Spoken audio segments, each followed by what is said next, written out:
저는 중국 통계 안 믿어요. 최근에 성장률이 뭐 4%니 5%니 했다고 이렇게 발표를 하는데, 근데 전기 소비량은 줄었잖아요. 전기 소비량이 줄었는데 산업 생산이 어떻게 플러스가 되겠어요?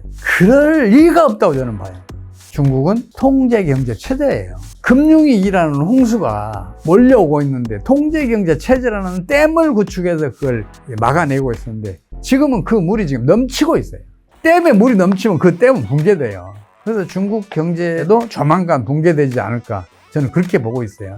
당분간은 3, 4%대 그 정도 성장을 할 것 같은데, 점점 떨어져서 결국은 연평균 1% 미만의 성장률을 할 것 같다. 살아날 가망이 없다. 중국이 달러 패권을 위협할 수 있다고 보시나요?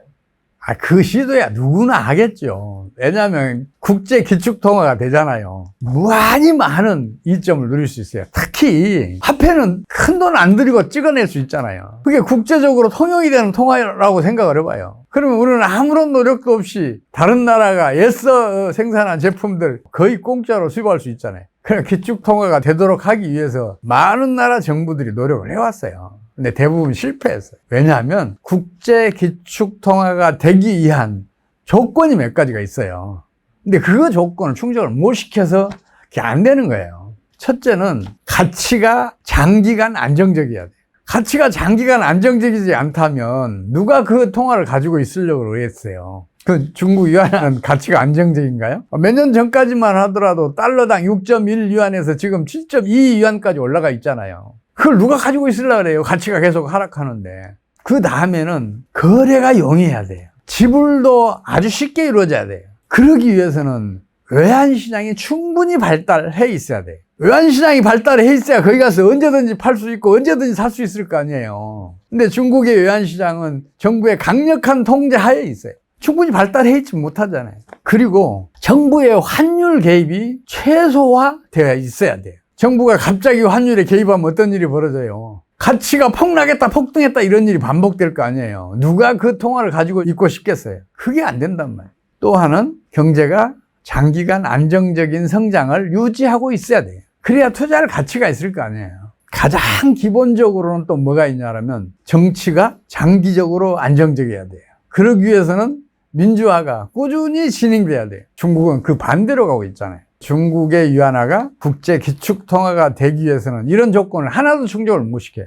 중국은 열심히 노력하고 있잖아요. 러시아하고도 통화 스워프도 하고, 또 브라질, 또 인도, 사우디아라비아 끌어들여서 공동의 화폐도 한번 만들어 보려고 하고. 근데 그게 되겠냐고요? 안 돼요. 가장 중요하게는 뭐냐면 경제 패권 국가이거나 정치적인 패권 국가일 경우에 화폐가 기축통화의 역할을 하는 경우가 많아요. 서양의 역사를 봐도 그렇잖아요. 서양의 경제 패권을 베네치아가 쥐고 있을 때는 베네치아의 통화가 기축통화였어요. 그 다음에 그 경제 패권이 포르투갈로 넘어갔을 때는 포르투갈 통화가 기축통화의 역할을 했었고, 그게 금방 스페인으로 넘어갔는데 스페인의 통화가 또 기축통화 역할을 했어요. 또 이거는 네덜란드로 경제 패권이 넘어가는데 네덜란드의 길드어가 한동안 기축통화 역할을 했잖아요. 또 네덜란드의 그 경제 패권은 영국으로 넘어가잖아요. 영국의 산업혁명이 일어나면서 세계 제조의 절반 정도 가까이를 영국이 생산을 했으니까 세계대전 직전까지 영국의 파운드는 기축통화였잖아요.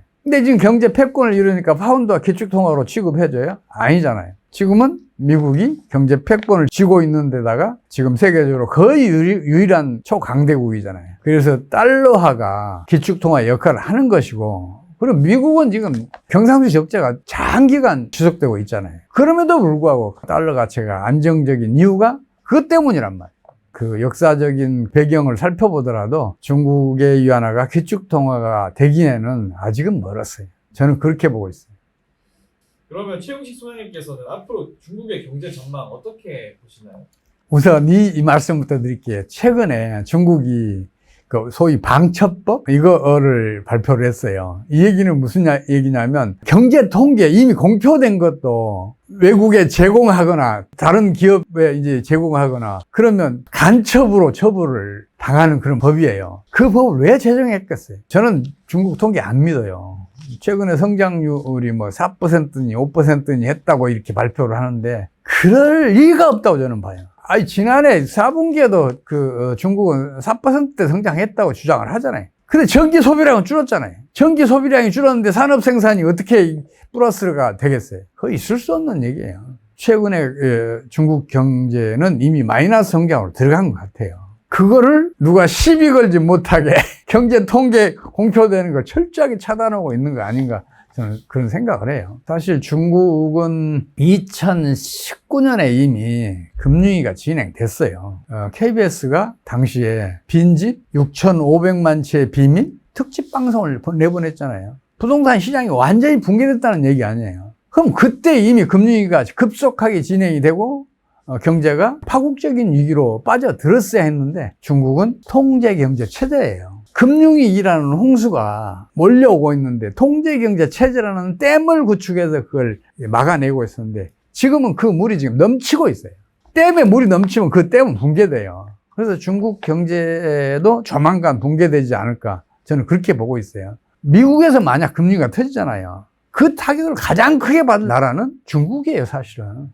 그 댐이 붕괴되면 대책이 없게 되거든요.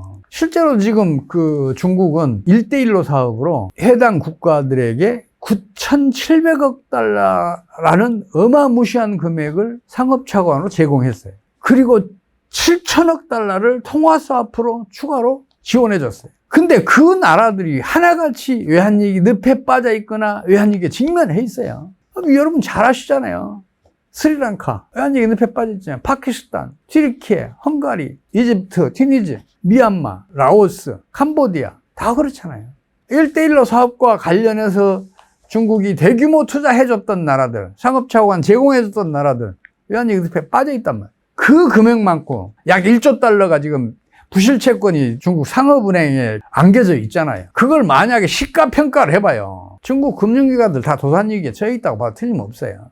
또 하나, 중국의 지방정부는 토지 사용권을 매각해서 지방재정의 30%에서 40%를 충당하고 있었어요. 근데 부동산 시장이 지금 거의 붕괴 상태잖아요. 토지 사용권이 판매가 안 돼요. 지방재정이 극단적으로 악화됐어요. 그러니까 중앙정부가 지방채를 발행하도록 허용을 했어요. 근데 시장에서 잠시 팔리다가 지금 안 팔려. 그러니까 지방금융공사를 설립해서 그걸 인수하게 해줬어요. 중국 지방정부의 지방금융공사는 지금 하나같이 다 파산 지경이란 말이에요. 그뿐만 아니라 중국 정부가 대대적인 재정 지원, 세제 지원, 금융 지원 등을 통해서 육성했던 반도체 산업들, 그리고 배터리 산업, 자동차 산업들, 그 중에 90%는 지금 도산 위기에 처해 있다고 틀린 말이 아니에요. 전기차 같은 경우에는 중국 정부가 재정이 감당이 안 되니까 지금 지원을 계속 줄이고 있잖아요. 재정 지원이 축소되면 그게 살아남겠냐고요. 살아남기 힘들어요. 그리고 지금 아무도 관심을 안 가지고 있지만 국유 기업들의 부실도 장난이 아니에요. 이런 등등 중국은 지금 금융위기를 통제경제 체제라는 이걸로 지금 막아내고 있는데 지금 한계에 와 있지 않느냐. 어쩌면 중국에서 먼저 금융위기가 터질 수도 있다. 저는 그렇게 보고 있어요. 또 하나 아주 중요한 거는 뭐냐면, 세계적으로 민주화 없이 경제 번영을 지속한 나라는 단 하나도 없어요. 일시적인 경제 성장은 이루어갈 수 있어요. 그러나 독재 정권이 지속이 되면 그 감당이 안 돼요. 중국이 오늘날의 경제 번영을 누리게 된 것도 등소평이 집권한 이후에 개혁 개방을 통해서 최소한도 경제라도 대대적인 민주화 조치를 취했잖아요. 근데 시진핑이 집권한 이후 어떻게 됐어요? 경제 민주화마저 지금 후퇴하고 있잖아요. 정치 민주화는 더더욱 빠르게 후퇴하고 있고. 그래서 중국 경제의 앞날은 대단히 어둡다. 저는 그렇게 판단하고 있습니다. 그러면 이제 중국도 어느 날 갑자기 이렇게 무너져도 이상하지 않을 지금 상황이라고 보시는 거죠? 그건 아니에요. 중국은 경상수지가 여전히 대규모 흑자를 기록하고 있어요. 소련이 무너졌던 것은 경상수지가 대규모 적자였고 그게 외환보유를 고갈시켰어요. 그러니까 외국에서 어느 것도 사올 수 없는 상황이 됐어요. 주요 원자재들, 주요 자원들, 또 일반 공산품들, 그걸 사올 수 없게 되니까 당연히 경제 순환이 멈춰버린 거죠. 그렇게 해서 소련은 붕괴됐어요. 외환위기는 그렇게 무서워요. 소련이 무너진 게 지불 유예를 발표하면서 무너지기 시작했잖아요. 지불 유예가 뭐예요? 외환이 고갈돼서 더 이상 외채를 갚을 수 없게 된 거 아니에요. 그래서 무너진 거란 말이에요. 근데 중국은 외환보유고도 세계 최대고, 그리고 경상수지 흑자도 대규모예요. 그래서 소련처럼 무너지진 않아요. 근데 문제는 뭐냐면 중국은 일본이 실패한 뒤를 그대로 따르고 있어요. 경상수지가 계속해서 흑자로 누적되고 있으니까 위안화 가치가 계속 상승 압력을 받잖아요. 그러면 수출이 안 될 것 같으니까 외환시장에 개입을 했어요. 처음에는 외환보유고를 사들였지. 이제 그때는 이제 타격이 덜 했었는데 그걸 사들이려면 통화를 계속 발행을 해야 되잖아요. 그럼 물가 폭발이 일어날 거 아니에요. 그게 두려우면 그 다음에는 뭘 해야겠어요. 경상수지 흑자를 해외 투자라는 미명하에 해외로 유출시키는 전략을 펼쳐요. 이게 1대1로 사업의 추진 목적이에요, 사실은. 근데 경상수지 흑자를 해외로 유출시키면 그건 뭘 의미하냐고요. 수출로 애써 벌어들인 소득을 즉각적으로 해외로 유출시켰다는 그 얘기 아니에요. 그럼 내수는 당연히 유축되죠. 경기는 부진해지죠. 중국이 해외 투자를 적극적으로 추진하면서 중국의 성장률이 8, 9%대였던 게 6%대로 떨어지고 또 5%대로 떨어지고 그게 해외 투자를 적극적으로 유도하면서부터 그렇게 됐다고요. 일본이 똑같은 정책으로 지금 30년 이상 초장기 저성장 중이잖아요. 거기에서 교훈을 받아야 되는데 중국은 그 교훈을 받아들이지 않고 있어요. 우리나라도 마찬가지고요. 얼마나 오랜 기간 동안 중국은 경기 침체를 겪게 될 것이라고 보시나요? 사실 미국의 반도체 법은 성공할 것 같아요. 외국 산업을 규제해서 성공한 사례는 이번 유일할 것 같아요. 왜냐하면 중국이 경기 침체로 빠져들고 있기 때문에 성공할 것 같아요. 미국이 규제해서가 아니고 사실은 다른 나라 산업을 규제해서 성공한 사례는 하나도 없어요. 또 자국 산업을 정책적으로 지원해서 살려낸 사례도 하나도 없어요. 미국이 그걸 겪었잖아요. 미국은 섬유 산업의 원료를 생산하는 최대의 국가였잖아요. 섬유 산업이 발달하면 미국은 신생국이지만 경제 성장이 급속하게 이루어질 수 있었잖아요. 영국이 거기에 대해서 섬유 기계들 수출하는 것 극단적으로 막았어요. 섬유 기계 돌리는 기술자들 미국으로 가는 것도 철저하게 차단했어요. 근데 그게 성공했나요? 성공 못했어요. 이제 그런 규제를 당한 나라는 어떻게든 밀수를 하든 사기를 치든 어떻게든 그 기계들을 가져와요. 미국도 직접 영국에서 못 들여오니까 함부르크를 통해서 그걸 들여왔잖아요. 그래서 결국은 영국의 그 미국 섬유산업 규제는 성공하지 못했어요. 미국도 마찬가지였어요. 1960년대 중반부터 미국 섬유산업이 수입품에 의해서 쇠락의 길을 걸어요. 그래서 그 MFA라고 멀티 패브릭스 앤 텍스처 어그리먼트라고 국제 협약을 강요를 해요. 그래서 다른 나라의 수출 쿼타를 강요를 하고 덤핑 관세 등 수입 관세 등을 이제 부과를 시키고 그렇게 해서 국내 산업 보호하고 다른 나라 산업들을 규제하기 위해서 필사적인 노력을 기울였는데 실패했어요. 미국 섬유산업 다 무너졌잖아요. 철강 산업도 마찬가지였고 자동차 산업도 마찬가지였고 규제해서 성공한 사례가 없어요. 이번에는 중국이 스스로 무너져 주니까 지금 성공한 거예요. 지금 중국도 지금 반도체 장비들 밀수 많이 해가요. 미국이 수출 규제한 반도체들, 고성능 반도체들 다 지금 밀수해서 못하는 거 없이 다 하고 있어요, 중국. 근데 중국은 스스로 무너지고 있어서 미국 그 규제가 성공한 것처럼 보이게 할 거예요. 지금 중국이 언제쯤 살아날 것 같냐 하면 저는 살아날 가망이 없다. 일본처럼 당분간은 3, 4%대 이번 금융위기를 이겨내더라도 그 정도 성장을 할 것 같은데 점점 떨어져서 결국은 연평균 1% 미만의 성장률을 할 것 같다. 장기간. 그런 판단을 하고 있어요.